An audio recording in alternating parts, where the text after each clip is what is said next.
Flushing.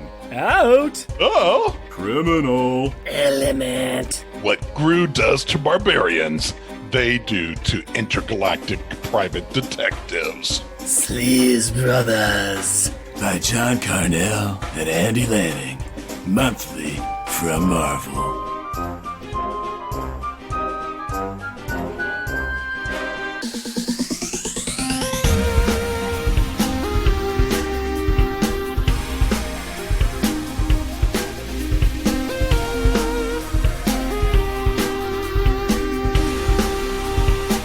Welcome, dear listener, to our podcast. Jeff and Rick present Unpacking the Power of Power Pack, where we journey through each issue of the most underrated Marvel series of the 80s while drinking beer. Analyzing awesome and amazing adolescent adventures and absorbing alcohol. I am Jeff. I am Rick. And I am Jerry. You've got to vote for Random Banter. It's a shame, but it's got to be done. Random Banter time, my friends. Talk to me. Tell me some tales. Be they real, be they fake. No, not I, but tell me things. Any idea what that Random Banter intro is from? I do not know. It might be something that somebody said. It might be somebody said, but I know that this is coming out around the right time of voting. I am not sure what that's from, though. All right, I'm going to show you the cover of our comic book, and somebody may have said that who is on the cover of this comic. So it's got to be something it's got to be something Whoopi Goldberg said, but I'm not sure where it's from. It is. It's a Whoopi Goldberg quote. Okay. If you look up Whoopi Goldberg quotes on the Intertrons, that one comes up, and I said I like it. So this isn't from a movie. It sounds like it might be from The View. Probably is from The View. Probably is from The View, yes. It's something she had said. It's something I figured this one might be a tough one, but I thought the clue of it's something somebody on the cover of this book said might give it away. That was easy. I was just trying to connect it to some, crazy little... I was trying to do more with it than just a random Whoopi quote, but thank you, Jeff. Thank you very much. We'll say this first. We're recording this in early October and releasing this after the election in November. That being said, we don't know what will happen or has happened, but I'd like to say that no matter what the outcome, just be sure to always protect yourself mentally and physically, check in on your friends and family, and always remember to breathe, especially when you're dealing with Jeff as a co-host. That being said, I would like to introduce that other strange voice you've been hearing. That is Jerry McMullen from the Worst Comic Podcast Ever.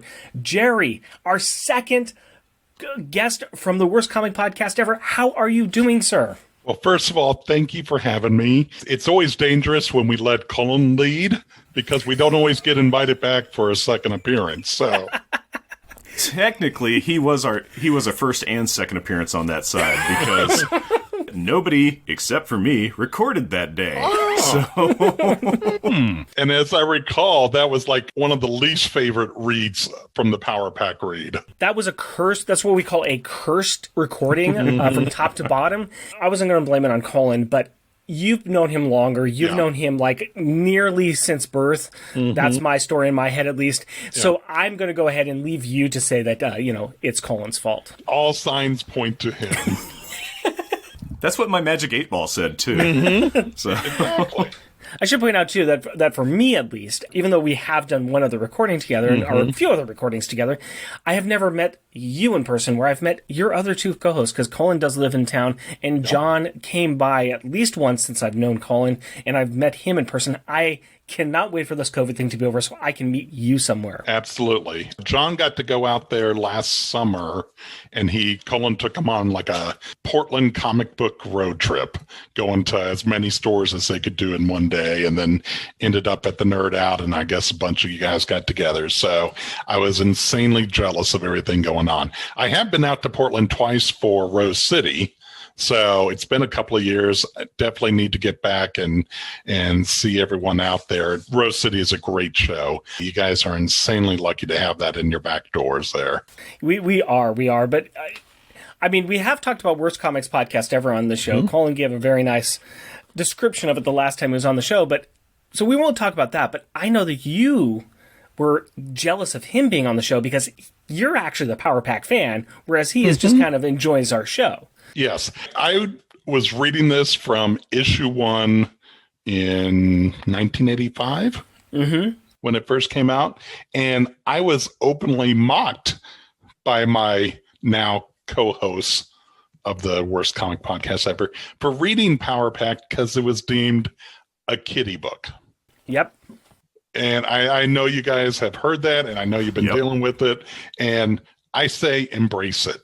It's a solid, fun read. So I read the first 3 years of Power Pack. I collected up through issue 36, and I only stopped at that point just because I was cutting out a lot of stuff during the college years. So not an uncommon occurrence with people. Yeah. So in preparation for this podcast, I went out to my comic shop and placed an order, and complete happenstance, I figured I should read the issue before and the issue after, so I kind of figure out where they're coming in at and where they're going to next. And it turns out I pretty much got the complete story. We're reading the middle part of the story tonight. Yeah, you picked up the arc. Yeah. This is the arc. That was a very good call. I should have probably given you that instruction going out into it.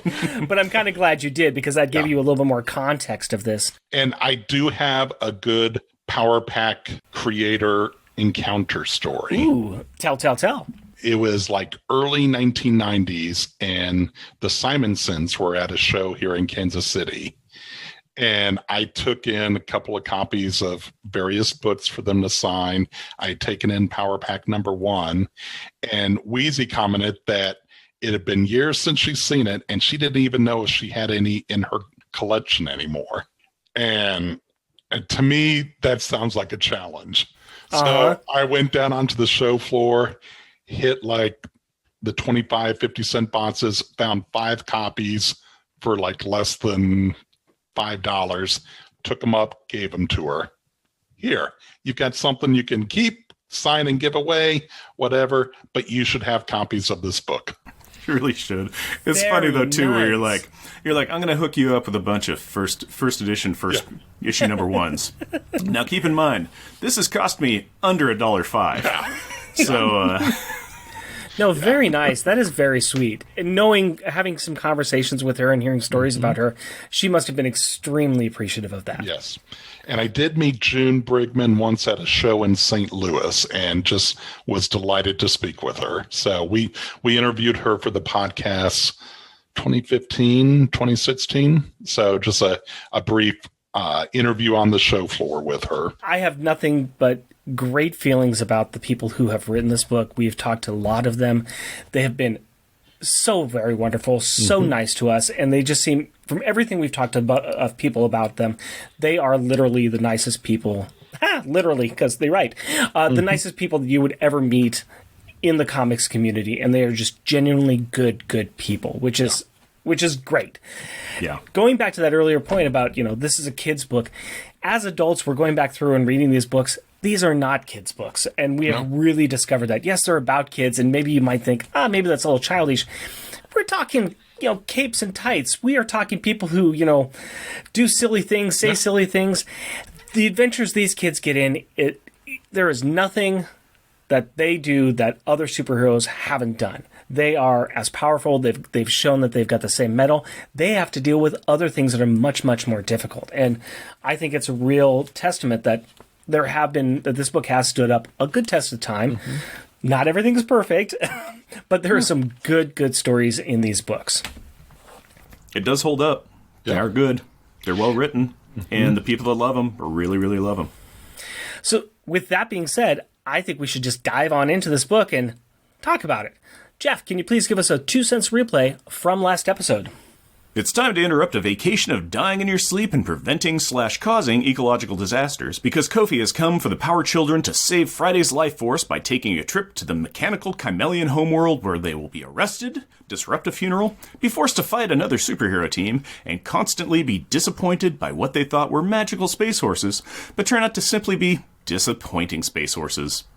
And if that isn't enough for you, we also have the return of the exiled Snark Queen Mother Maraud, who takes a 5-fingered discount on a planetary killing machine that she uses to destroy a planet that the Kymellian homeworld is locked in orbit with, as a way of getting their attention. Now that the kids did save Friday, who joined them and Kofi to run away from homeworld because it turned out to be a real stinker bush, 2-sentence replay is over, why don't you give me a beer and tell us what our Power Pack pick is?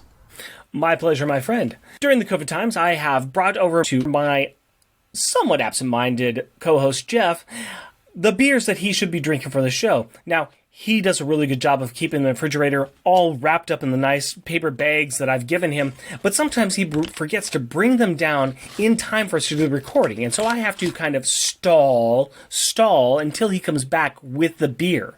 So now that he has finally returned with the beer in the paper bag, I'm going to ask him to remove it from said paper bag and show us what we've got for our pick of the week. Let's see what we have here. We've got a 12-ounce can of Whoopity Whoop Hefeweizen with lemon peel. It's a wild ride brew from Redmond, Oregon. It's a beautiful can. This was a no-brainer. This was an absolute no-brainer. I know. It's because Whoopity Whoop. Why would we pick this one for this issue? They have a fun party time. They have an enjoyable sleepover. They love lemons. They peel out of Kymellian. They wonder wheat they were doing there in the first place. It might have something to do with the fact that Whoopi Goldberg is on the front cover of this book and is guest starring in this book as a Celestial. We will get to that. And in her honor, Whoopity Whoop.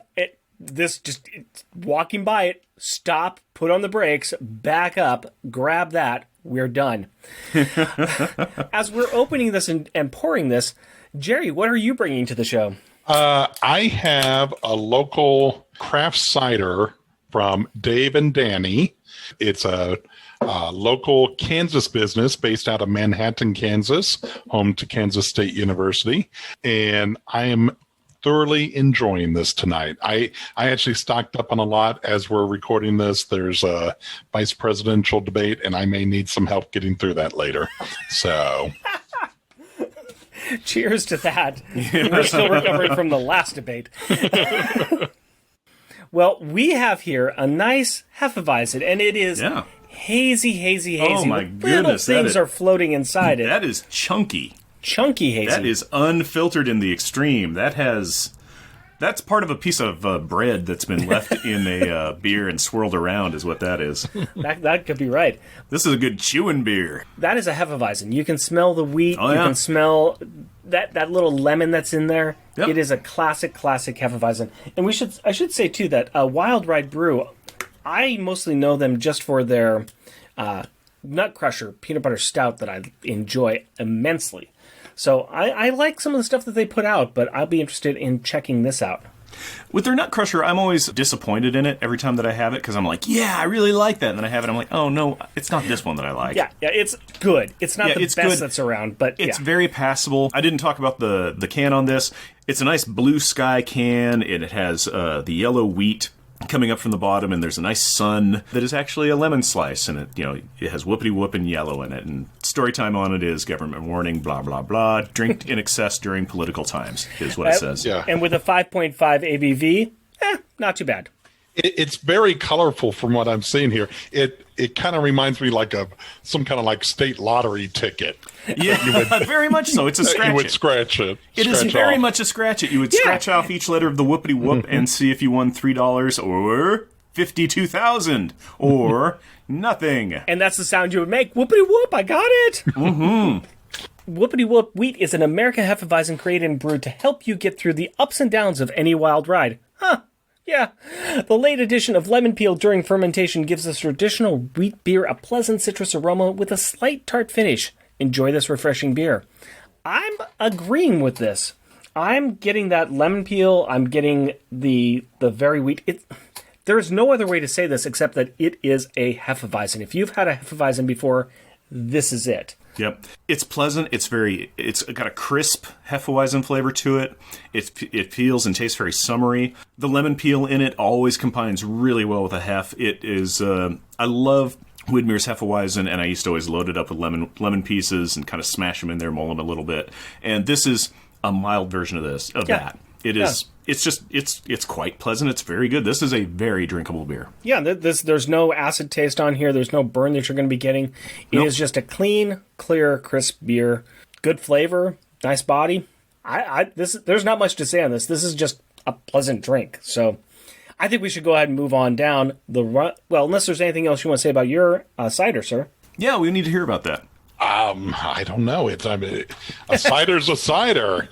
Well, apple, cherry, pear, peach, apricot. There's lots of different flavored ciders out there. It is an apple. The wrapper on the bottle, apple. A better way to get an apple a day. Better yet, why not 4? Doctor's orders. All right. I like it. It's healthy. Yeah. I oftentimes eat my apples by the 6-pack. Sometimes you need to.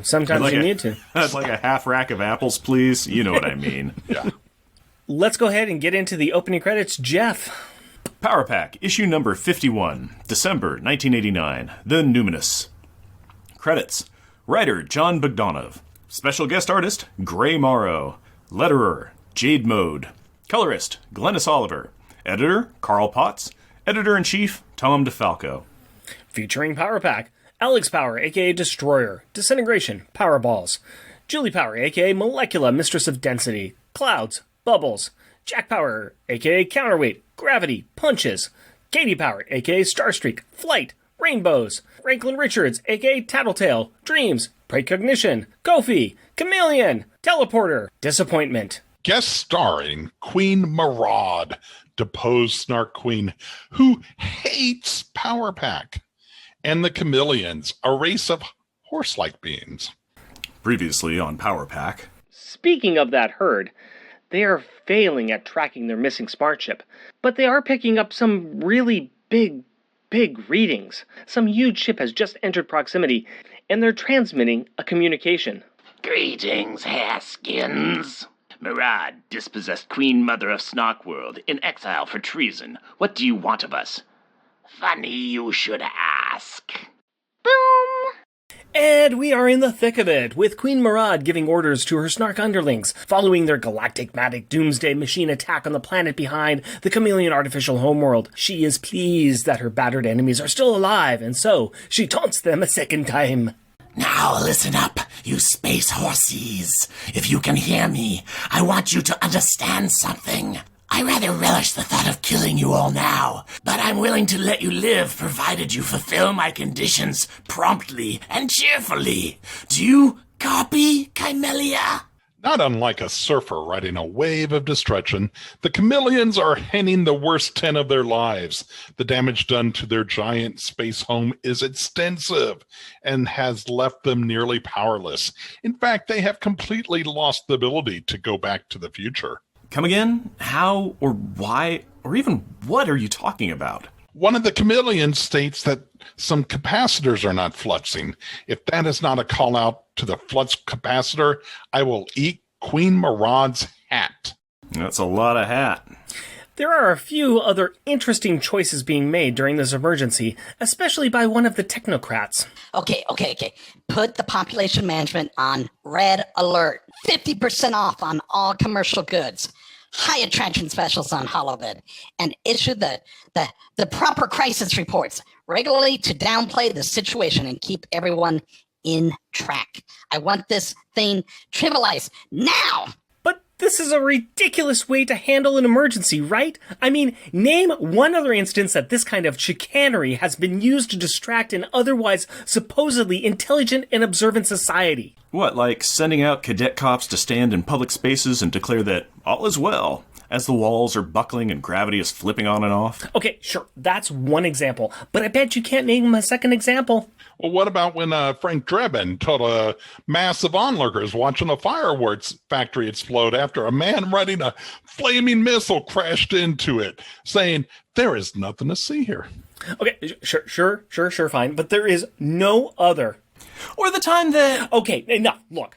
Things happened and choices were made. Maybe the best choice this technocrat could think to make at the time. I will agree that it was a choice, but I will stand by fixing the time circuits as a way to solve this problem. Moving on. One thing that does work is the Zoom chat between Maraud and Byril. The Queen is happy to talk to this old goat and lay out her grand plan. I'd hate for you to miss an old enemy's triumph. In fact, I want you to participate. Give me the secret of the Kymellian power transfer. Okay, gonna stop right there. Yeah, me too. Listen, I've looked through this book, and it appears that Queen Maraud brings her soapbox to nearly every page and is not ashamed to orate her demands at length. But I like doing her voice. It makes my throat all scratchy and painful. We really should try to summarize her demands. Basically, she wants Power Pack's powers. Power over her people, power over the Kymellians, power over the universe. Power, power, power. Bummer for her, but the key to all of this is the power to safely transfer Kymellian powers to her. But the knowledge seems to have been lost with the death of the last of that great Kymellian sorcerer's Alefire Whitemane. And who's responsible for his death? The one person that had the information that she now seeks? Why, none other than Queen Maraud herself. Whoopsie. You kind of messed up there, QM.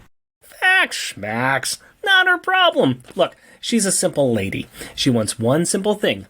Power! And she has a simple solution for her being denied. Destruction! Make it happen, or your race is destroyed. Come on!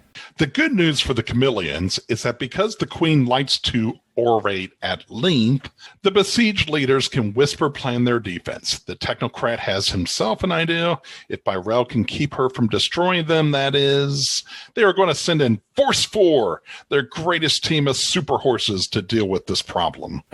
Heroes. That should say heroes in the script. I stand by my statement. Heroes or horses aside, Byrell keeps the queen talking while the mission proceeds. I mean, like, keeping the queen talking so they can trick her is really that hard. Maraud, if you will stay your wrath, I will convene the Council of Ancients. Perhaps the information you seek can be reconstructed. This had better not be a trick, you doddering fool. As we have said, yes, it is a trick. And yes, she fell for it. Meanwhile, in a secret stealth mission, Home of the hero horses who have had humbling and humiliating hardships handed to them by non-horse heroes.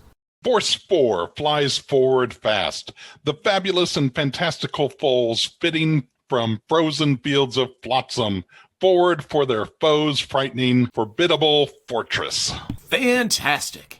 And while our guest unties his tongue from that alliteration, let's explain that about half of the team are spending this flight complaining that they have a second-rate smart ship because Power Pack took the best smart ship in the fleet.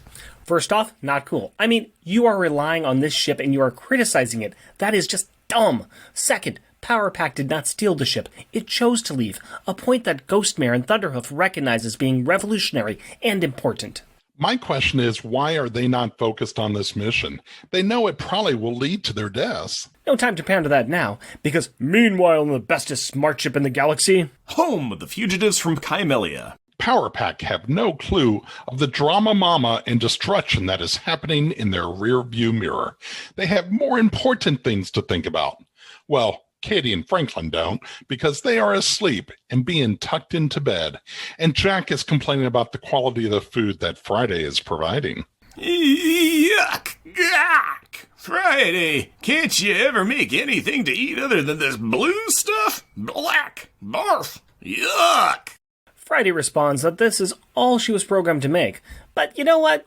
Now that she has claimed her independence and decided to write her own programs, maybe she can figure something out. Great! How about pizza? Double cheese with pepperoni, onions, anchovies, and... Ew.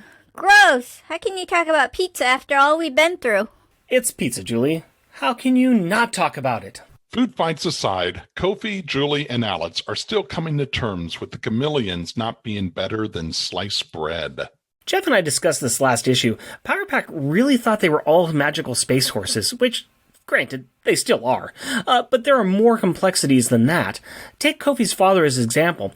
Kofi loves him, but his father is so much a part of the screwed up world that made him that Kofi realizes he is incapable of ever being the person he needs him to be. The deep navel-gazing is interrupted by an electrical storm in space and a sudden stop to their forward momentum. Friday is trapped in some kind of energy shield. The kids gather up and put on some spacesuits to go outside and figure out what is up. Kofi teleports all 6 of them into space and they start trying to extricate Friday by whatever means necessary. Alex tries absorbing the energy, hoping that it will weaken the force field so that they can break free. Nope, didn't work. That's right. However, this did happen. Wow, this energy, never felt anything like it. What a rush. Oh no, Alex, you're doing it again, bro. You're absorbing too much. Stop. The field's not weakening at all, and you're gonna pop. Snap out of it, bro. Fire a Powerball. Quick. Shoot it at the force field. Break it up. That doesn't work either, but at least we got to see a return of energy junkie Alex again. Haven't seen that in like 2 issues. Lucky for him, though, he showed a modicum of decorum with it this time. Up next, Jack tries degrabbing the ship. Nope, no joy. What if we try the combo flavor this was setting up? Good idea. Jack grabs onto Friday while Katie grabs onto him, giving her an anchor point to try and tow them out of the force field. They seem to think that it is working, but then Franklin has a realization. Holy cow, Kofi, we gotta tell him this isn't a force field. There's someone here. Someone big. Who could it be? Yeah, who? Only way to find out is to turn the page. It's Bionic Commando by Capcom. Experience bionic power. Get set for rapid fire action. Wait, what are you doing? Revealing who it was. I did what you said. I turned the page and did the big reveal. Beth, you do know what an ad page is, right? Yes? And you know that the page you read was an ad page, right? Yes? Do you want us to just move on and forget this ever happened? Yes. We turn the page and find that Friday and Power Pack have been trapped in the energy field of giant, celestial, space Whoopi Goldberg. Whoopi Goldberg. Whoopi Goldberg. Whoopi Goldberg. I can tell that this is a lot for you both to take in. So let's take a brain break from this Brobdingnagian baffler and see what exciting stealth action is going on Maraud's doomsday machine. Good call. Sneaky time has begun on the USS We Will Rock You. The heroic herd has slipped on their non-squeaky shoes and have phased into the Queen's floating weapon. I find it fascinating that Team Leader is requiring them to use their code names, because it is a covert mission. Question: are they afraid of personal retribution from the Snarks who are trying to destroy their whole planet? Is that what's going on here? Maybe. Or, hear me out. He really, really wants to be just like Alex in Power Pack. What he is incompetent. After chastising his teammates and calling attention to his action, he completely bones a sneak attack on a robot guard. His plan was to quietly disable it with a neutralizer ray gun that he created from his tech suit. But here was the end result. Squee! And thus causing the robot to loudly alert the nearby organic guards. Thankfully, he brought teammates with actual talent, something I personally do not know anything about. Firemane melts a trail of molten lava through a group of robots, while Thunderhoof pounds and thuds the brain pans of some Lizardmen variant Snark soldiers. Pound, thud. Kitty Pryde phases through a robot while Team Leader struggles with his dance partner. Ghostmare, not Kitty Pryde. Huh. Well, yeah. I think you're right. The team successfully pushes through and Crash. enter the bridge with style. That style being Kool-Aid Man based. Maraud is ready, and she sends her soldiers and robots in insults against the 4 Kymellians, and a scuffle ensues. Force 4, Kymellia's elite commandos. So, Byrell tried to trick me after all, stalling for time while sending in a sneak attack. Well, he knew the rules. Kymellia dies now. As the melee and the monologue mounts, Team Leader has been assembling a weapon quickly. He may have been too hasty, though, because he misses Maraud and hits the triggering panel of the Doomsday Machine. Shraz. This luckily saved the day, at least for the time being. You know, broken watch, twice a day, whatever. Maraud says she has more than one trigger and heads out of the room, heading towards an auxiliary control. Team Leader has memorized the ship's layout and commands Ghostmare to follow him to cut her off. She hesitates. Using her mind powers, she senses that... It's a trap! Thank you, Admiral Akbar. Yes, Team Leader mocks the mayor and quips that he does not believe in her telepathic powers, and he is the leader. So he leads her into... A trap? Yes, a trap. While he is patting himself on the back, he is also successfully adjusting the controls of the ship to send it hurtling into the sun. Queen Maraud has doubled back to the bridge with a big old gun, and she takes out all the combatants, including her own soldiers. Meanwhile, Team Leader continues to be a jerk, ignoring Ghostmare's warnings about what has just happened on the bridge, and then he triggers a trap which electrocutes the last 2 members of Force 4 and blows up the room they are in. Bazaka boom! We will close this section by saying that Maraud is laughing like a maniac. Because she is. Meanwhile, back in the hands of Guinan, Home of the, Whoopi Goldbergs. Are you a god? Good question, Katie. And the answer is yes and no. She admits that she is a cosmic entity, but she is also pretty chill. She tells them all to relax so she can talk. We should point out that John wrote this character, Numinous, as Whoopi Goldberg, so it is hard not to read her speech pattern as Whoopi. It is automatic. the kids are not in on this bit of metatextual context, but they are getting a breakdown of what they are talking to. Numinous introduces herself and explains that she is the living embodiment of an abstract construct. Think about Sandman being the embodiment of dreams, or Father Time being the embodiment of change, or Jeff being the embodiment of insomnia and exhaustion. Hold it. I was with you on the first two, but the third? It happens. We'll give him a moment.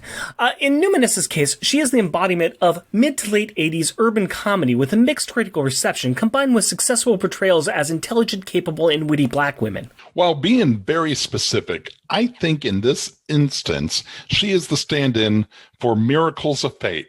She is the ultimate Deus ex machina. She finds a disaster that is about to happen and pushes things around in order to make things better. If it is karmatically appropriate, that is. Sounds like Jumping Jack Flash to me. It's gas. Huh? Welcome back to the show, Jeff. Jerry is right. Numinous gives examples of how she gently nudges people or events to prevent disasters, and thereby causing more important things to occur. She also admits that while her way is normally subtle, she is now confronted with a situation that needs to be dealt with now, back on Kymellian. Power Pack thinks that she must be joking. They just left that wretched hive of scum and villainy. They are nobody's fool and have zero interest in going back. What kind of comedy relief is this? The cosmic entity agrees that they were treated very poorly by that herd, but they should not give up hope. There is good in them. They have just lost their way because instead of living on a natural planet, they have been living in a big space mall. But right now they are on a path of destruction, and they may turn into ghosts if the pack does not get back and teach them the error of their ways. Basically, they have lost sight of their inner child and need these children of Earth to show them how to reconnect with that part of their souls that made them magical. Are Power Pack going to go back and help Alefire's people or not? Let's face it, if Ghostbusters has taught us nothing else, when you are asked a question by a powerful being, you should always answer yes. Come on, Ray. And while the husky-voiced embodiment of good fortune is explaining it in nice terms, she is setting them on a mission that they cannot refuse. As she leaves, she drops the entirely unsubtle hint that they should get there sooner than later because of, well, they'll find out when they get there. But with that ominous warning, she bye-byes out in a flash of cosmic light, leaving a pack of Power Packs pondering their plight and planning the probable path they should pursue. Back on the good ship Destructs a lot, Maraud has trussed up Force 4 and is waiting for her targeting system to be repaired. She is wicked excited to show the Kymellians that their heroes have been captured, and then she intends to have an evil cackle before blowing their homeworld up. Yep, things are looking up for the old Killer Queen. Until she is informed that they are under attack from a smart chip. I mean, really? What is a despot to do? She had one little request and she keeps getting bothered by people who don't want her to have all of this power. Wow, so unfair. Be that as it may, she sends out a fleet of robot red shirts to deal with the disturbance. Unbeknownst to her, but beknownst to us, that mystery ship is Friday, and she and Power Pack are here to do some mighty mousing. As the new and improved Friday starts to rip apart the attacking not-TIE fighters, flying out of the That's Not a Moon battle station over the planetary remains of Not Alderaan, the kids in the ship analyze the situation and discover that it is Maraud and the Snarks attacking the space stable. After laying out the exposition of what they missed from the last issue, Friday starts to boast about how little these attack drones challenge her. Her shields make her impervious to her enemies' phasers, and her upgraded speed, maneuverability, and firepower make them far outclassed. It is at this point, of course, that Friday does take a hit from a fighter that rams her. Smoke is pouring and systems are failing, and Friday admits that she will need to sit down and do some repairs. Fortunately, she has taken out enough of the enemy ships that she just lands in an open bay on Maraud's kill rock. Once there, she directs Kofi to teleport the team further into the ship and start to enact their, and I quote, plan. This is news to the kids who have not thought up any plans yet. Luckily, they have an experienced teleporter who will move the pack, minus Frank, into a strategically appropriate location to launch a sneak attack. The strategically appropriate location turns out to be a snark bathroom, which is being used and is full of what I will tenderly call the big stinks. Guys, I am a Power Pack fan and have been since the book came out. I have wanted to come on your show for a while, but did it have to be the episode with the snark bathroom? I mean, why me? Rick informed me that you were part of something called the WCPE, and I thought it stood for Water Closet Professional Evaluators. I honestly thought that your podcast reviewed and discussed the best and worst bathrooms in the galaxy of comics. Wait, I did too. I don't know if I should be offended or intrigued by this concept. The correct answer is that, yes, you should be. But I think there is room to explore in the middle. Speaking of exploring, that is something that the kids do not want to be doing in this room, and an all-out Donnybrook ensues, with much punching and much fighting. One of the combatants manages to escape and push his way into the bridge as Maraud is having the door replaced. Why is she having her door replaced? It is all about the presentation with her. Why take over the universe if you cannot do it in style? And what about this poor snark that made it onto the bridge in time to issue the warning? Knock, knock. Open up the door, it's real! Crash. He takes the newly replaced door to the back of the head as the pack makes an entrance.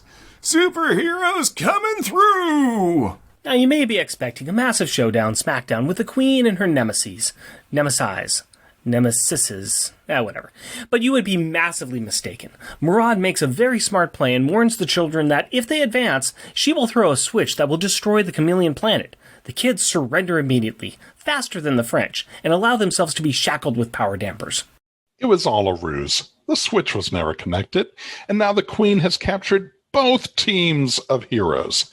She subjects everyone to a long diatribe about her plans. You may groan, but one pleasure of my revenge I will not forfeit is the privilege to gloat openly on my schemes while you, my enemies, are held a captive audience to all I have to say. Nope. Stop. The narrator spares us this speech, and I am sparing our audience the speech. The upshot of all of this is that she wants powers, and the Kymellians she set to the task are worthless and have not told her how. But she does have her hated enemy's power pack in hand, and her war machine about to become operational again. So those are pluses. Another plus is that power pack is going to get to watch her destroy Earth after she destroys their Space Horse buddies' homeworld. But why not a violence appetizer to really get those juices flowing? So she starts to smack Kofi for fun, because she can. And like we said, because it's fun. Maraud, stop. We know the secret, but it'll never work if you kill Kofi. Interesting. This is a new twist. Apparently Julie has been thinking about this and has a theory about how the power switch can work, but she's going to hang it all on the condition that Kofi must not die. Julie's thought is that Power Pack has just to will their powers to Maraud, like how Whitey willed his power to them. That's it. It works for how they activated their healing powers. It should work for this, right? Sure, why not? But prior to conducting this experiment, Julie has some demands. Maraud must A, release Kofi in Force 4 and allow them to go home. B, move the Galactic Matic away from Kymellia and promise not to ever attack them or Earth. C, let Power Pack go after the transfer. And D, she has to forever swear off enrolling in karaoke competitions. She is really bad, and everybody has been too scared to tell her so. Maraud agrees to all of the demands, well, except for D, because you cannot stop her Broadway dreams. She also is lying about agreeing to B and C because of course she is. She plans to pretend to go along with all of this and still attack Kymellia. But hey, Kofi and Force 4 get away, so that's a win, right? Power Pack also knows that she is lying, but they are hoping that Force 4 will be able to do something after the escape. Or maybe their powers will burn out the Queen like they burned out Jackal despite of how they are transferred. Or maybe... That is a lot of maybes, but it is the only chance they have. And with the Death Machine moved far away from Kymellia and Force 4 allowed to leave with Kofi, and the knowledge that Power Pack may have sacrificed themselves for them and Kymellia, it is time for a power exchange. The kids all hold hands with Maraud. She gives them a last warning about no tricks. Like she's one to talk. Yeah, let's get it over with. Light and energy flow towards the Queen, and she begins to transform, bigger, darker, fiercer, until she crackles with energy. It's working! No pain, none of the damage that killed Jackal, only power! At last it is mine! Oh, you can dance, you can jive, having the time of your life! Oh, see that girl, watch that scene, digging the dancing queen! Oh god, couldn't we get her to agree to choice D? Next issue, the kids lose their powers and Kymellia is destroyed. Be here for the bitter end. Themes of the issue. Ah. All right, congratulations, you made it through our script. Huzzah! For that lovely honor, you get to help us describe this wonderful cover as we get into the Power Pack packaging that is drawn by Bog and Barda. Go ahead, Jerry. Tell us about this cover. Well, we see Space Whoopi Goldberg standing in like this Galactus gold suit, and she's got Power Pack literally in the palm of her hand, looking down on the kids. And we get the message at the bottom, the coming of Numinous.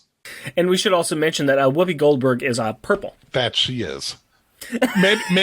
maybe reflecting her terrific work in the movie The Color Purple. Yes, good call. This is a very striking cover. I'm not sure if it's good. I'm not sure if it's bad. It's just very, very memorable. Planning to do this reread, this was one thing that stuck in my head. It's like, eventually we're going to get around to talking about the issue with Whoopi Goldberg. Here we are. Congrats, we made it.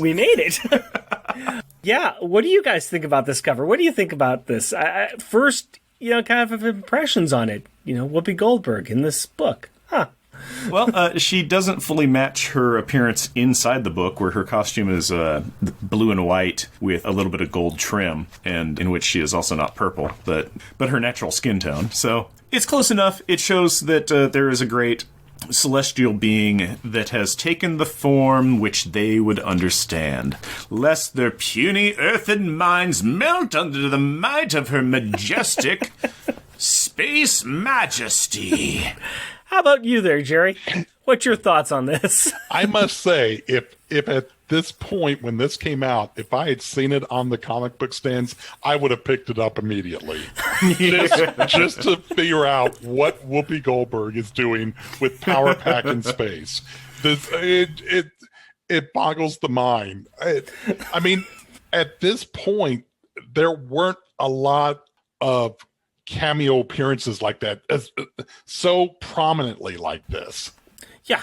I mean, there's no mistaking who they are trying to draw into this book. No, it is funny. If you saw this up on a rack, spinner rack, or up on a shelf or something, you'd walk by it and you'd stop and back up and go, and you literally would instinctively reach for it just to see what's going on. Yeah. And at this point in time, I was probably in middle school about this time. So I had seen a few Whoopi Goldberg films. Questioning maybe if I was the right appropriate age for some of them or not, but for the most part, this is pre-Sister Act and things like that. Mm-hmm. Jumping Jack Flash, Burglar, those kinds of movies. probably had seen a lot of those films, and so I knew who this was. This isn't a surprise for me, but I can't remember my initial thought at the time, just like, okay, this is a thing. This is not what I was expecting.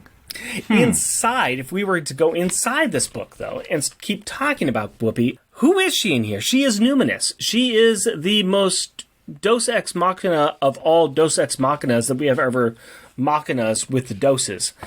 Yeah, she's kind of brought in as a character who is a celestial embodiment of good fortune and lucky happenstance. So she is coming in to just say, hey, you guys need to come over here so this thing can happen. Why is she here? It is to get Power Pack to go back to Kymellia and teach them of their natural ways and childish hearts. With clear eyes and childlike hearts, they will reassess themselves and get away from the technological world that they have grown into and get back into the natural environment, which will. Okay. Thank you very much, Jeff. Now, I'll ask our guest with a more reasoned approach. I really feel like John wrote himself into a corner and didn't realize it. And it's like, all right, how do I get myself out of this? And Whoopi Goldberg happened to be on television at that moment. And he's like, Whoopi will save the kids. Whoopi will get me out of this situation. Whoopi will tell the kids to go back and deal with Maraud. I think that you're right. I think that he wanted to have them meet some kind of... I think there has to be something in here that he wanted them to meet some kind of celestial being. He decided to use the visage of Whoopi Goldberg. Unfortunately, especially with having the conversation with him earlier, I think that he wanted to put Whoopi into this role, and I think that he expanded it out and had to explain it out a bit further, and the book suffered for that. That's kind of my feeling, because as we get to the end of the book, it feels really rushed. It's like all of a sudden they didn't have enough time for the pages that they had. One thing to keep in mind about this issue is that Power Pack is actually only in it about half of the issue. Yes. Yeah. And a lot of that is including them just appearing in a panel, like listening to somebody talk. Yeah. Mm-hmm. So there is a lot of that where it's like, Power Pack is just like, hey, we've left Kymellia, we're going to go back home, we'll figure stuff out. Kofi, hey, cool, you get to travel with us, we're part of the family now, you'll live with Friday, we'll figure things out. Yeah, the whole time I was reading this, it really felt like this was the least Power Packery issue of Power Pack. Yes. Yeah. Because it was dealing with, what's going on Kymellia? What's going on the Doomsday Machine? What's going on with Force 4? I would say it's mostly has to do with the Doomsday Machine. They were only on Kymellia for 3 panels, just near the beginning. The rest of the time, they're in the smart ship. The rest of it is either you're inside the Doomsday Machine or you're talking to Whoopi Goldberg. Yeah. That's about it. When they're talking with Whoopi, it is a lot of listening to Whoopi. Yes, yeah. So it's, if anything, I would say that this is a Maraud book. Yeah, very, a lot more so. It is kind of a Force 4, Maraud, then Force 4, then Power Pack and Space Whoopi balancing out for last place. With special guest stars Power Pack. Yeah, pretty much. So I think that there is a definite pacing problem with this book, and I'm not sure what exactly happened there or what's going on. We did talk about the book prior to this, and you read the book. You haven't listened to our episode yet, but we did talk about the prior book. It's really 3 books in one. It is a thick tome. There is a lot in it. That could have easily been split up into 3 really nice-sized books. And if you cut out some of the stuff in this one, this would have been this would have filled out that 3rd book leading into the 4th one. And I think it would have been, you would have solved some of the pacing problems with this book, because they had too much of other stuff in here. Whoopi Goldberg's an interesting character, but they didn't need her. It could have just been an SOS signal that Friday picks up saying, hey, they need help back there, and Power Pack having you know what, they treated us horribly, but we're still Power Pack. We still have a connection to these people. We're going to go back and help them. That was it. You could have done that in a panel or 2, half a page. You didn't need this person. So I think that there's a real pacing issue. No, I was just going to say, for this to really have value, I would think that you would need to have seen Whoopi Goldberg appear earlier in the series or later in the series. Because at this point, she's obviously just a way to turn the story back to get the kids where they need to go. I like that. I like that idea of possibly having this seeded into a few of the earlier issues, random issues, 5 or 10 down the line with John Bogdanoff, where they just kind of pass somebody who looks a little bit like Whoopi Goldberg in the street, and like something happens, and she kind of pushes somebody through another closing door. I like that idea. That could have made this a little bit more impactful. Jeff, what are you going to say? I think John just really wanted to draw Whoopi Goldberg. Yeah. That's really what it boils down to. I think he wanted to take a little bit of a hiatus from Power Pack, and possibly there may have been some contract disputes going on with the Power Kids with Marvel at this time. I'm not sure. Or they were like renegotiating. It's like, what? Katie's all like, well, wait a minute. How much is Jack making? They were looking, Jack is... Wait a minute. Hold on. What about Kofi?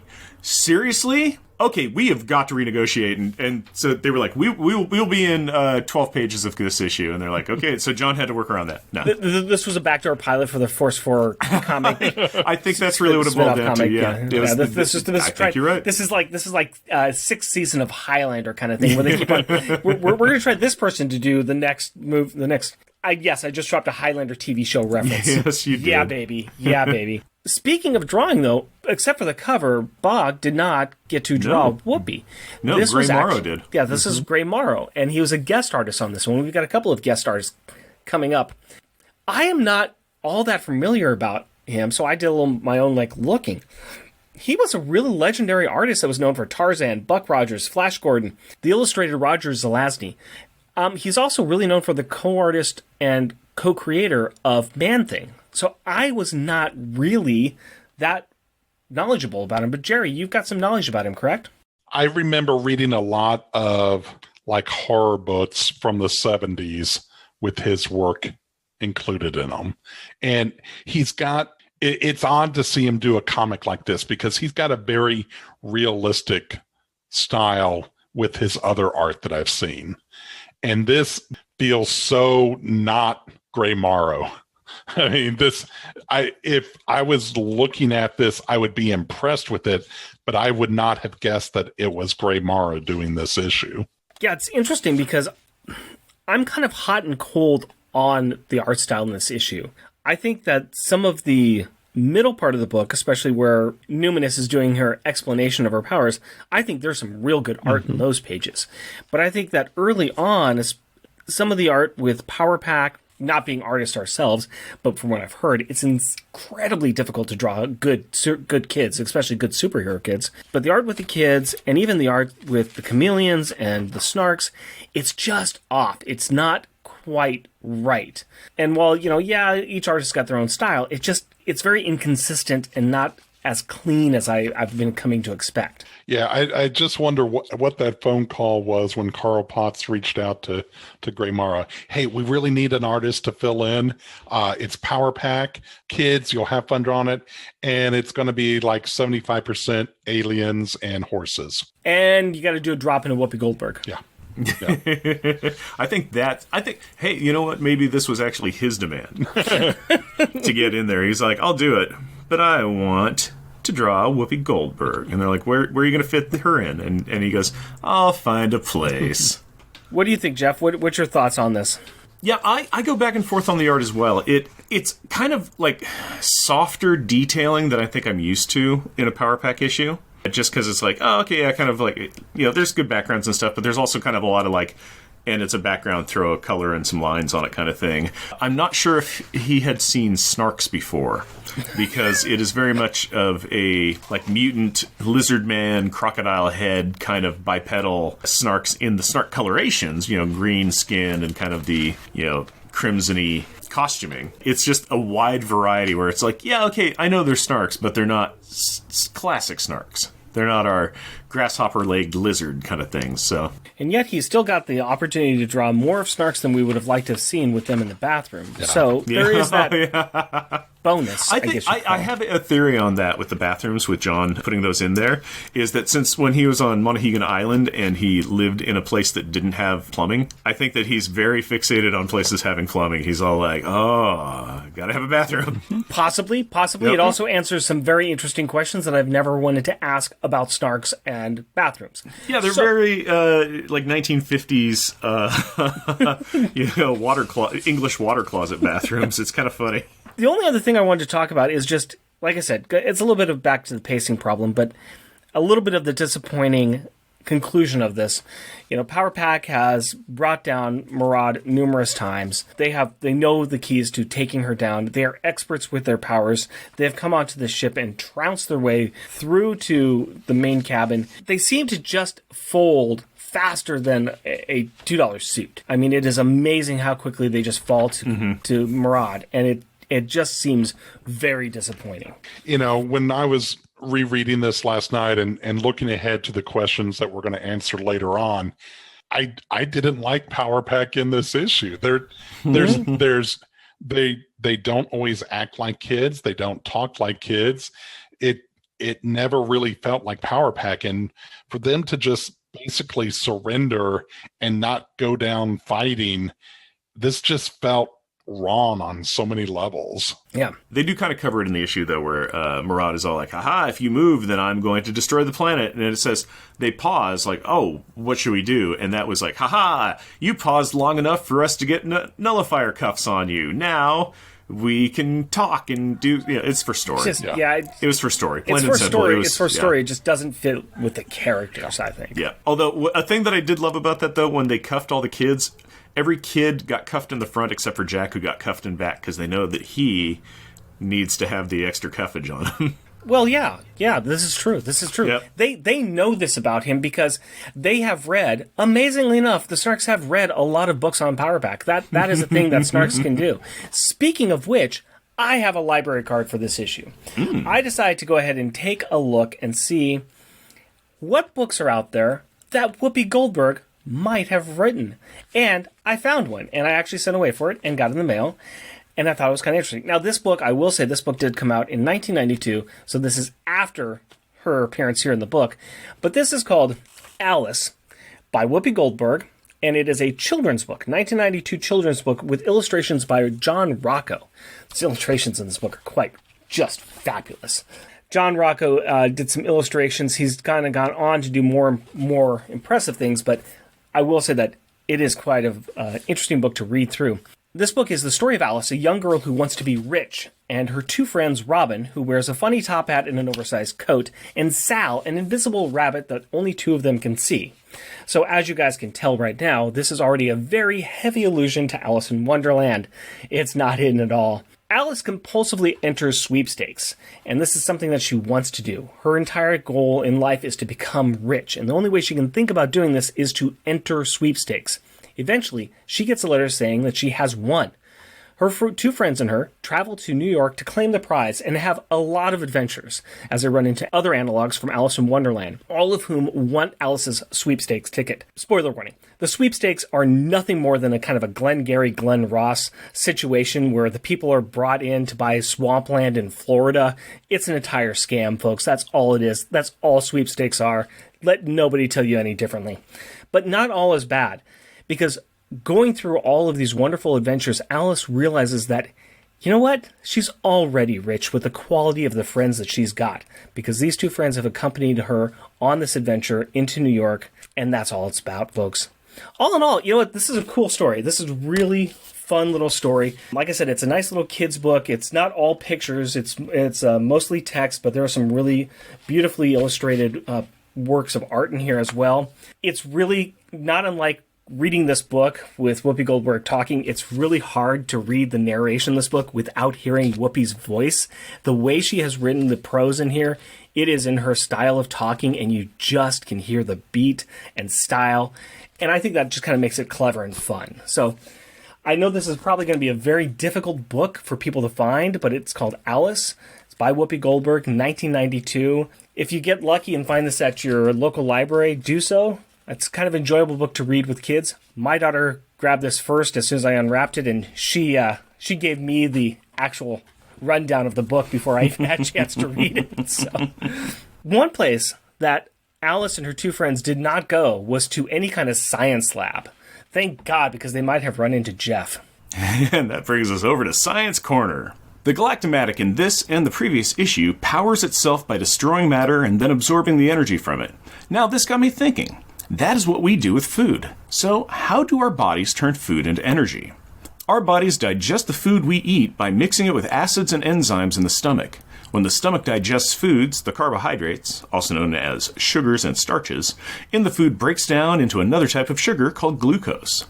The stomach and small intestines absorb the glucose and then release it into the bloodstream. Once in the bloodstream, glucose can be used immediately for energy or stored in our bodies to be used for later. And that is this week's Science Corner. And that, of course, brings us to everybody's favorite part of our episode. No, not the end, but to Power Thoughts. And specifically, But I really like the outtakes. Which will go in the outtakes. And specifically, the Refrigerator Gallery, which is our first section. Jerry, welcome to Refrigerator Gallery. What piece of artwork in this book needs to be on our family refrigerator? And we always start with our funny backup ones. So do you have a funny backup one that you would like to share with us? It's got to be the bathroom. page 25, teleporting into the bathroom. Yeah, that was my top funny one. And I knew that we were going to probably have some kind of duplication on that because it had to be. I didn't pick that one on purpose because I knew that it would be popular. Yeah, we've talked about this a lot, but is there anything that you want to specifically bring up about this? Just... It's a turlet. Yeah. Now, make certain that I'm on the right thinking here. They land on the ship, the would-be Death Star. Yes. Okay, which Maraud stole from the arms dealer in the previous issue. This is correct, and I think I see where you're going with this, but go on. Well, so this is kind of like a generic bathroom.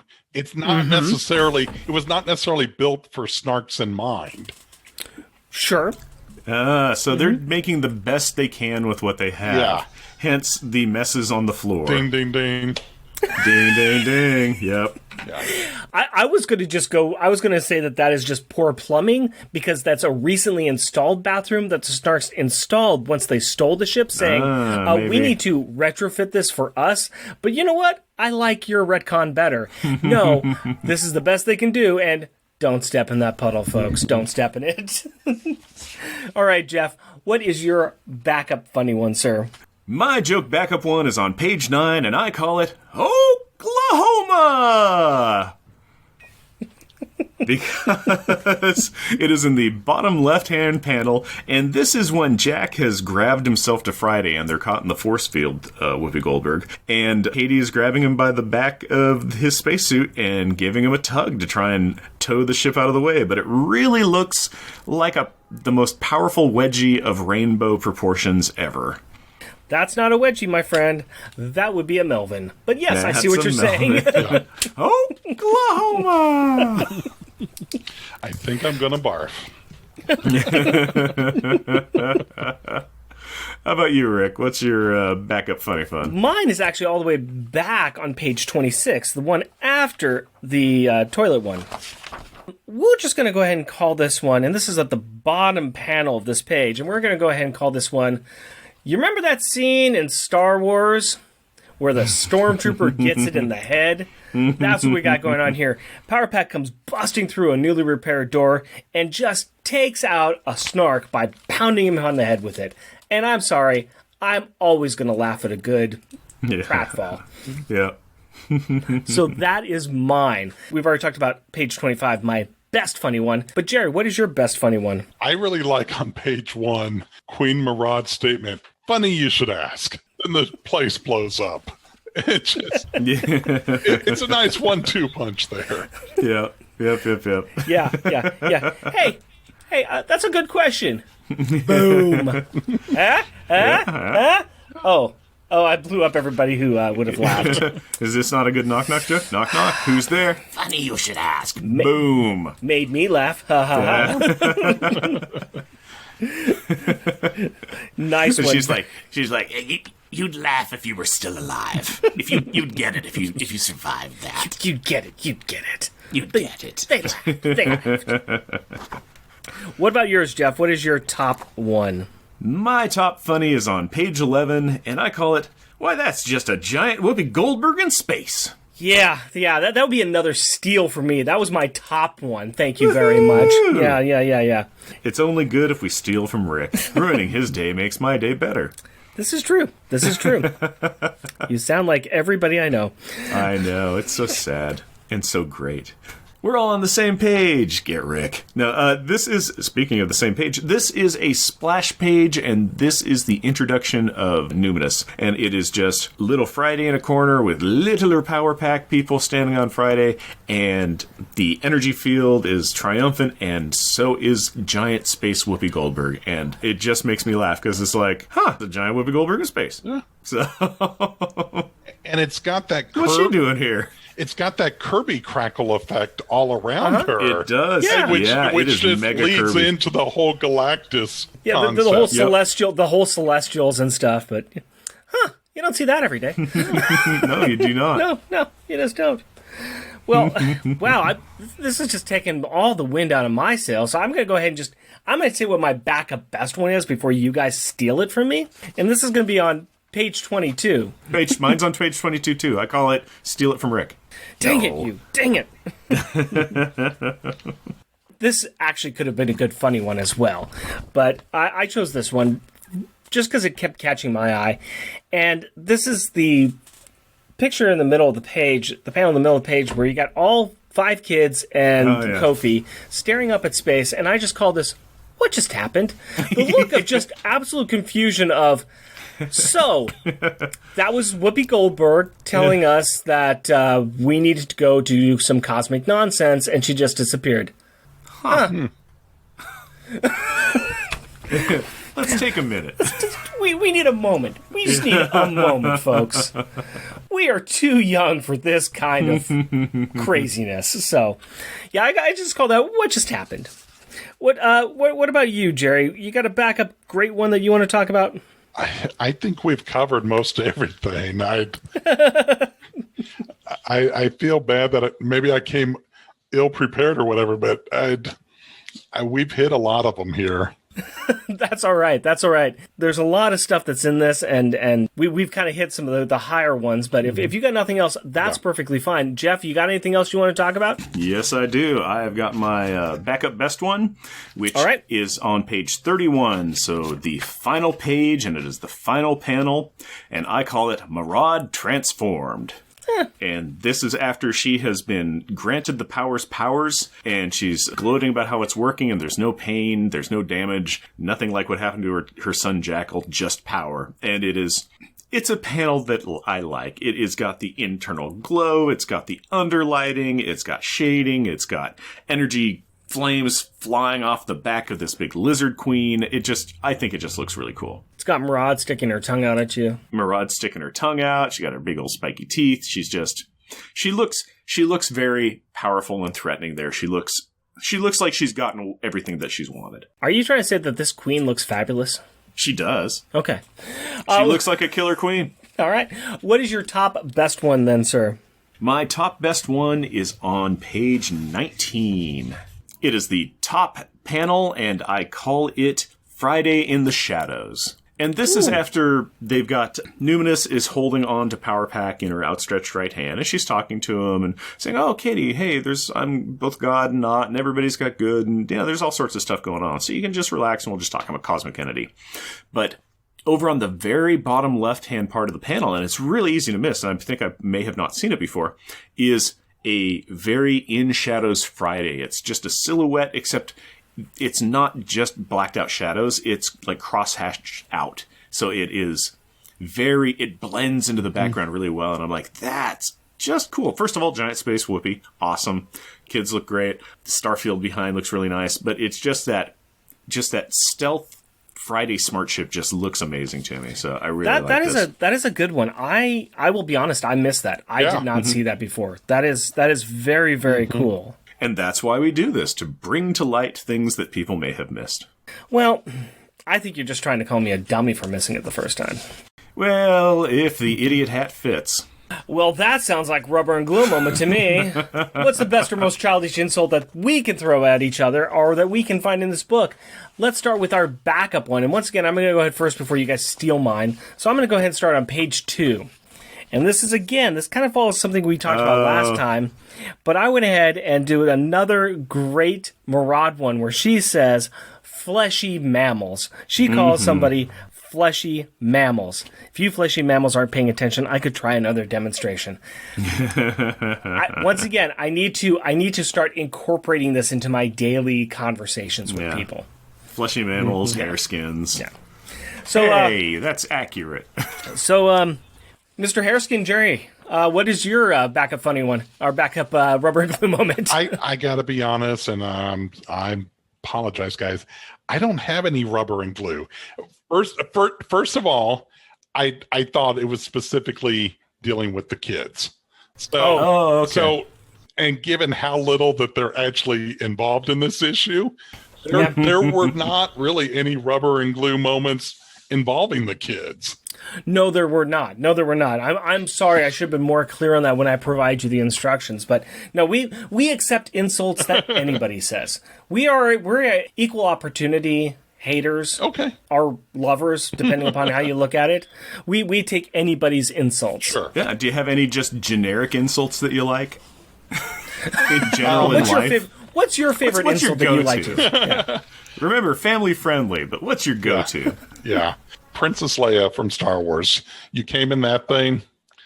Yeah. It's a good one. It's the slow burn. The slow burn. The one you got to think about. Like, yeah, I did. Hey.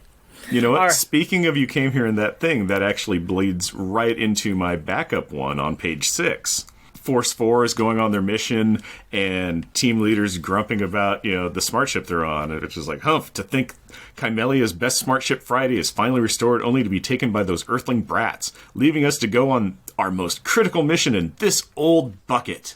They're in a smart ship with stealth capabilities. Yep. And it can still think, and it can still speak, and we're going to see that next issue. And they're bad-mouthing the thing keeping them from the void of space. Yeah, the void of space, getting them on their mission, and has cloaking to get them there. It's just like, man, that is like, well, I see you've got last year's Maserati. I mean, couldn't get the 2021, whatever.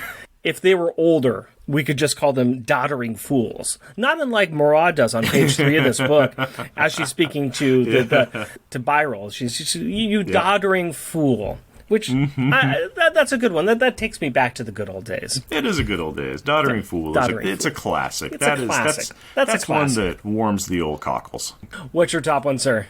My top one is on page 2, and it is the tectate. It's when Kymellia's, their capacitors are flexing or not flexing, and everything's going on, and servos are being swamped, and this tectate's rubber and glue moment of pure gaslighting that would make 2020 proud of it.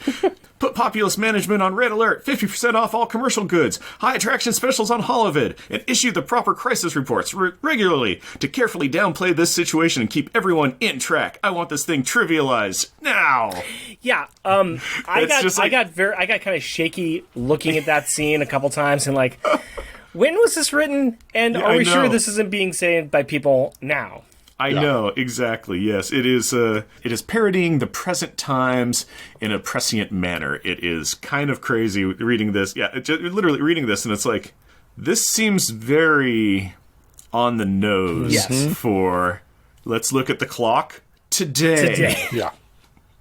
And so, but I just thought that was a great rubber and glue moment because it's insulting to people's intelligences. It is massively insulting to everybody involved and even to themselves to be like, do you honestly think, okay, the sky is falling, but I could get socks half off. Yeah, we will just distract them with commercial goods and hope to God that they will vote us in for another term. Something along those lines. It's just the aspect that, the sky is on fire, but you get a free couch, so don't look out the window because free couch day. We can all agree that these people are the worst. Yeah. But, speaking of which, stars in detention. Like Jerry said, this might be a little difficult because Power Pack kind of showed up in this book. Mm-hmm. But I am still charging all of us to figure out who is the best and who is the worst. And once again, this may help or may hinder. Power Pack, in this instance, can be any of the 4 kids, Franklin or Kofi. You got your choice. We got choices going on here. So, who do we think is the worst? Who do we think is the best? Guess first. Do you want to start off? Let us know. As always, we start with the worst kid, though. The worst, it could have gone to many of them. Yes, I went with Franklin just because it felt like he was an afterthought in every scene throughout the book. And for a lot of the time when the kids are going into battle, Franklin is behind on the ship so he can use his dream state. It just felt out of place in this story. I am 100% agreeing with you. He stayed behind on Friday to help. He did nothing during the fight. Really. He could have scoped out the trigger. He could have realized it wasn't hooked up. He could have told Power Pack that. No problem with the end of this issue. I'm like, he dropped out his most favorite character and just was not used. So I am right on board with the worst for Franklin. Fully on board with that. I agree. Like you were saying, it kind of could have gone to anybody. I gave it to Alex just due to the fact that it was the return of Energy Junkie Alex. Yeah, fair enough. It's just like, once again, Jack's like, yeah, dude, you can't, you've got to put it down. You can't keep doing this to yourself. This time, though, I was like in a issue where nobody did anything. He did something, even if it was that. So I'm There's like, that. Okay. So I'm saying Alex, but Franklin is a great choice too. I think we could have honestly kind of picked anybody. Nobody was really the worst kid. Yeah, they just were. Yeah, I agree with you, except that Franklin was the worst kid. Okay, that's fine. But who is the best kid? Who do we think is the best kid? And after doing that to you, Jeff, who do you have as the best kid? I'm going to say Julie. I agree with you. Why do you think that Julie was the best? In part, when they were trapped in Numinus's force field, it was Julie coming up with... originally, Alex came in, he's like, hey, get me down there, I'm going to absorb some of the energy, see if I can weaken it. Past that, it was Julie giving the orders. It was like Julie going, okay, try and degrav onto it and do this. Okay, that's not working, try this. So Julie was calling the shots on that. Jerry, what do you think? I went with Julie as well. And just towards the last couple of pages, she's the one... Everyone else seems to have given up. She's still thinking ahead. What can I still do? What can I bargain? What can I say to her that will give us an extra hour or extra day, or give the other team extra time to do whatever it takes to resolve the situation? She seemed to be the only one thinking throughout a lot of this. So fully agreed. Yeah, fully agree on that. It was her idea to save everyone at the end, and she figured out the transfer. That is not for nothing. That is something big right there. She's like, hey, this is how the healing worked. This is how Whitey did it. You know what? It's taken me 52 issues, but I think I might have an idea. So, yeah, bravo to Julie for that. Yeah, and the fact that she was able to stand her ground and be like, nope, I need these concessions. I need this, I need this, I need this. And even though she was like, yeah, she's lying to us. She's not going to give us those. But she was asking for the $1 million and the helicopter and the private island when really all she wanted was the getaway car. Yeah. So, speaking of standing around, I got no real way to move into that. But we're going to talk about top grades. That's what we're going to do right here. I had a better thing in my head, and it just all ran away for a second. So, on top grades, we like to evaluate the issue against all the rest of the series. For the top of the list, we have Inferno, Revenge of the Boogeyman. Issue number 42. That's at the top of the list. If we move on down to about 15th place, we've got Power Pack number 17, and that is Snark Attack. At spot number 30, we've got Missing, and that is Power Pack number 23, and that's where the kids are flown to Snark World, and James discovers they're missing. Dun dun dun! In 45th place, we have Seeing the Light. That's with Rebecca, the young mutant who teleports towards light. And all the way at the bottom of our list, we have X Factor Annual number 2, Man in the Moon. So guys, I'm going to stay near the bottom of the list here. Yeah, I'm feeling around that kind of 45 area. Ooh, 45. That's actually up a little bit. Well, okay, you're thinking lower than that. 45 is Seeing the Light. Whew, I like Seeing the Light a lot better than that. All right, keep on dropping. Okay. It's not the bottom of the list. It is not X Factor. No, I Annual don't think it's number X 2. Factor. It is not that. I personally would put issue 51 in at number 51. It puts it in the bottom 10, but it's at the top of the bottom 10. That's it. That's an interesting starting spot. I agree with you on that. I'm just kind of like thinking about, I'm actually going down around near Cursed Earth, and that's number spot 55. This is Thor 363. This is where Thor and Beta Ray Bill use Katie as a weapon. And this feels a little bit like that, because we've got a god using Power Pack as a weapon to further the plot. Okay, yeah, I see that. One has Walt Simonson's excellent Thor art, and the other one does not. Still, we're taking it in a Power Pack story. Yeah. Keep that in mind. Thor 1 was very much, hey, that's Beta Ray Bill. Thor's here. You're right. Eat our hammers and shoot curse kind of thing. So Then let's go up to above the Great Gugam Treasure Hunt. Let's put it above that. Here's my thought on that. Great Gugam Treasure Hunt, problem is we don't think the kids are written like the kids. Secrets, not our favorite story arc, but the kids are written like the kids, and they're actually part of that issue. How do you guys feel about that? I'm okay with that. Jerry? Words for me. All right, excellent. Jerry's like, I got no horse in this race. What do I care? It's all going to have. change in two episodes or 3 episodes. We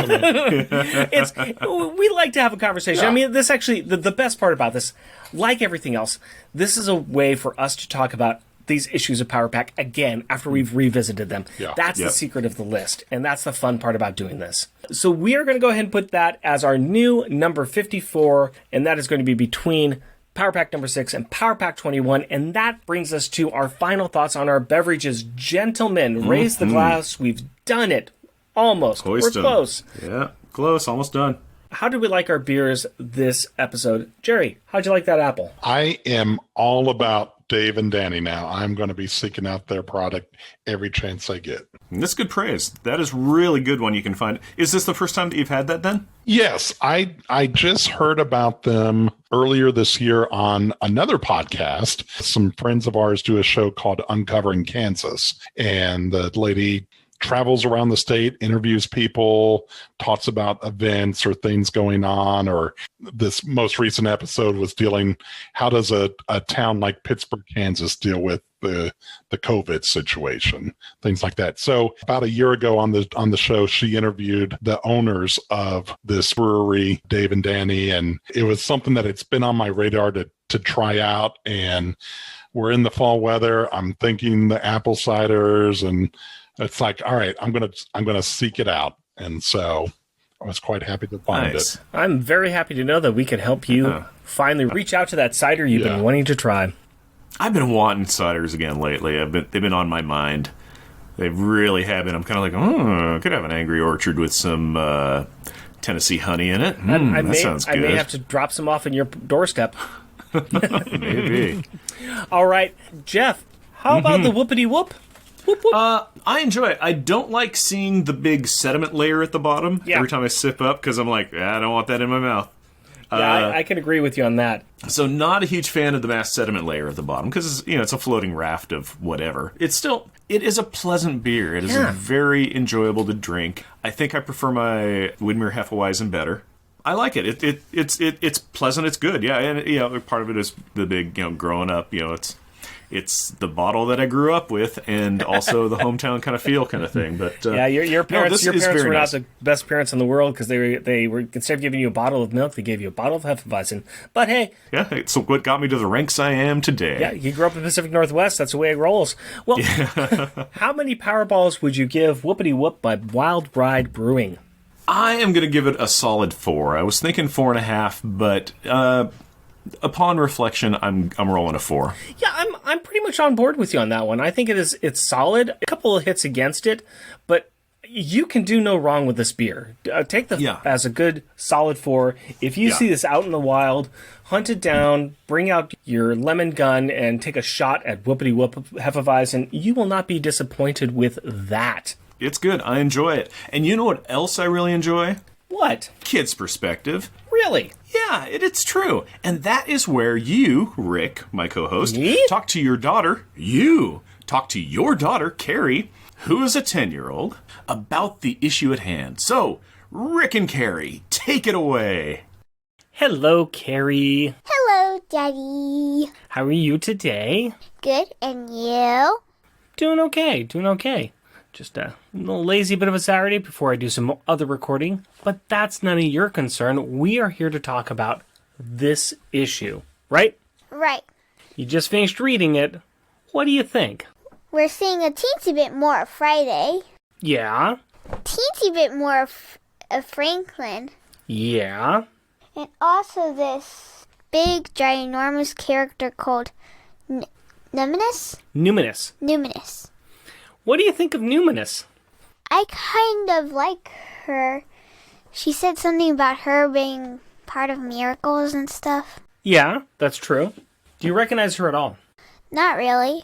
I don't know if I've ever shown you any movies with the actress Whoopi Goldberg, but that's who that character is based upon. Oh, and I read that one book. That's right. And I read that one book that was by Whoopi Goldberg. What was that called? Alice. Did you like that book? I like that book too. Well, I bought that book just to read for this issue because I recognized Whoopi Goldberg. Yeah, she's an actress that was really popular in movies back in the 80s and early 90s. Now she's on TV and she does a TV show called The View with some other people. Okay. She might not be as recognizable to you, but she was recognizable to me as a kid. But as far as the character goes, the celestial character, what did you think of her? You said you liked her, right? Yeah. What did she do for the kids? She told them, that they need to get back to Camellia. Why did they need to do that? Because the Camellia's planet was being destroyed. Right? So she did that so that they could go back and save them, right? Yeah. But they kind of went to the Snarks instead. Well, they went to the Snarks to stop the Snarks from destroying the planet, right? Right. And how did that go? Not so well. They didn't do good, did they? Nope. So what's going on with them now? What happened at the end of the book? Julie said, okay, well, we'll tell you the secret and we'll give you these powers. But she kind of had some rules, like letting Kofi go and the Force 4 go, and letting them escape and never destroying Earth and Camellia. Maraud probably thought this was a lot of hard work. Do you think she's going to do any of it? No, she said that she kind of is going to do something. Just she's only going to let Force 4 and Kofi go, and then the rest she'll just be like, oh yeah, I'm going to do it, for sure. Not. So she's going to go back on her word, isn't she? Yeah. She's pretty horrible, isn't she? Yeah, I thought they actually I thought the Snarks and Power Pack started to do a little bonding, but guess not. No, not so much. Not these Snarks. These are Maraud Snarks. Overall, did you like the book or not? I kind of liked it. I mean, I met a new character. Yes, you did. And you like that new character, right? Yeah. Okay. What about the end of the book? Do you think that Power Pack gave in too easily to Maraud at the end? Probably a teensy bit. Okay. Anything else you want to say about the book then? No. All right. Thank you very much for your time. Welcome. I love you. Love you too. Good point, Carrie. Good point. Now it is time for Shouting Out! We'd like to recognize those listeners who take the time to write in and leave us a review. This is for episode 65, Power Pack number 59. Al Sedano and the Resurrections, an Adam Warlock and Thanos podcast. Andrew Burns, who sent us an interesting story. This has gone around the internet a little bit. It's about the famous Italian diver Enzo Malarco, who was diving off the Sea of Syracuse with his daughter. And they saw a dolphin, and the dolphin didn't want to play with them, but he was trying to express something. And so the diver dove down with the animal, with the dolphin, and about 12 meters, they found another dolphin trapped in a net. Enzo asked his daughter to grab some diving knives, and two of them managed to free the dolphin. And the dolphin came up and gave him almost a human cry, as described by Enzo. And this released dolphin, that they helped to surface, they found out that she was pregnant. So the male circled them, stopped in front of them. They kind of gave this gesture of gratitude like a kiss and then swam off. And Enzo gave this speech, and he's saying, until man learns to respect and speak to the animal world, he can never know his true role on Earth. So Andrew wanted to share this story. It's kind of a cool little story, especially matches up with this episode, which is talking about dolphins. Chuck Gears. Clinton Robinson and the Coffee and Comics podcast. Ed209, who said, references to Bill Murray, urban legends, fantastic way to start. Green Lantern HG. Hal Jordan. The Hammer Strikes. Hoover Jeremiah and the 4 Million Years Later podcast. Jeffrey Lowe. Limax7, who said, the dolphins will rise again. Marco Rogers. Matt Straver. Power Pack Nation, who reminds us that Power Pack will be on sale in November. Very good reminder. Professor Frenzy. Rad Adventures. With Ruth Sutherland. Sean Ross and the Secret Wars and Beyond podcast. Somewhat Abnormal. Tim Price, the Podcrasher, who has a new show on the Bad Girl Huntress podcast called The Outsiders. Check it out. Trekker Talk. Waffles, who said, awesome. Great job, fellas. And Ward Hilterry. Be sure to check out the other shows that we're on. Our Junior Agent submissions on the MI6 Rogue Agent episodes of On Her Majesty's Secret Podcast, and my show, Monthly Monday Movie Muckabouts, on the Longbox Crusade podcast. And we have some merchandise available on Redbubble. Go to redbubble.com and search for Unpacking the Power of Power Pack. Jerry, could you tell all of the fine listeners out there where they can find you on the intranets? Yes, as we've referenced earlier in the show, myself, Colin Stapleton, John Holloway, we do the worst comic podcast ever. We get together once a week and talk comics, movies, TV shows, all the nerdy stuff that our wives don't want to hear us talk about anymore. So some people have poker night, some people have book club night. We've got podcast night. Shows come up every Wednesday morning, new comic book day for the most part. So anywhere that you find Unpacking the Power of Power Pack, you can find Worst Comic Podcasts Ever. On the webs, go look for WCPever.com, and that's our Twitter handle and our Instagram handle, Facebook, yada, yada. You know, you're smart enough to know how to find a podcast by now. You really don't need me telling you how to do it. And they are a great show, and they're a great group of guys. Jeff and Rick Presents is a bi-weekly self-produced podcast recorded in front of live studio audience consisting of one HeroClix beast in Portland, Oregon, and Kansas City, Kansas. If you would like to interact with us through the magic of the internet, you can do so through Twitter at Jeff and Rick Present, our Facebook page, Jeff and Rick Present, our email address, Jeff and Rick Present, all one word, at gmail.com, or at our website, jeffandrickpresent.wordpress.com. Also our YouTube channel at Jeff and Rick Present. And if you would like to help support our show, we are on Patreon. You can find us at patreon.com, Jeff and Rick Present, all one word. We are a proud supporter of the Hero Initiative, and we will be donating 10% of our Patreon donations to this great cause. We encourage everyone to give what they can to this worthwhile organization that helps the creators who provide us with such great content. Go to heroinitiative.org to find out more. Please rate and review us wherever you can. Tell your friends about us, or share your love for us on social media. And as always, we want to thank the powerful people in our packs. My wife Cindy and our daughter Carrie. My fiancée Hillary and our daughter Aurora. My wife Lisa and my kids John and Zoe. We love you. Until next time. Costumes off. Our theme music is 80s Action. Also featured in this episode is One-Eyed Maestro. All music is by Kevin MacLeod at Incompetech.com and is licensed under Creative Commons by Attribution 4.0 license. Well, that's something that we can keep in mind for the future when we reboot the series. Yeah. Yes, for the next go-round. Mm-hmm. That's going to be just our podcast scheme is just, we'll just keep doing it over and over, and maybe people won't know that they're hearing the same stuff again. Yeah. We should get funnier. That's the theory behind that. Shraz. That was a horrible French accent. She taunts them a second time. That was even worse. Still bad. Try a third. The third time is always a winner. She taunts them a second time. Oh, I love the enthusiasm on that. Thank you. I tried my best. That just makes me want to go dance or something. I loved it. Shraz. Kofi teleports all 6 of them into space, and they start by trying to Kofi teleports all 6 of them into space, and they start trying to extricate. We type these words, and then it's like, oh, we have to say them? We're idiots. Here we go. Words. Hard. Gonna get it. Shraz. Fireman melts a trail. Hey! That's mean. I know, we wrote it together. That hurt Oh, my feeling. the one feeling I have. Shraz. Blah, blah, blah, blah, Blah, blah, blah, blah, blah. It's dramatic readings like this that are going to win us a potty. Or whatever the equivalent thing is. I don't know. It's all about the bathrooms this issue. All about the right. bathrooms. Potty Podcast Award. I made it up right now. We'll win it first. Well, we probably won't, even if I invented it. Shraz. Why did they give us bowls with water in them? We don't use that.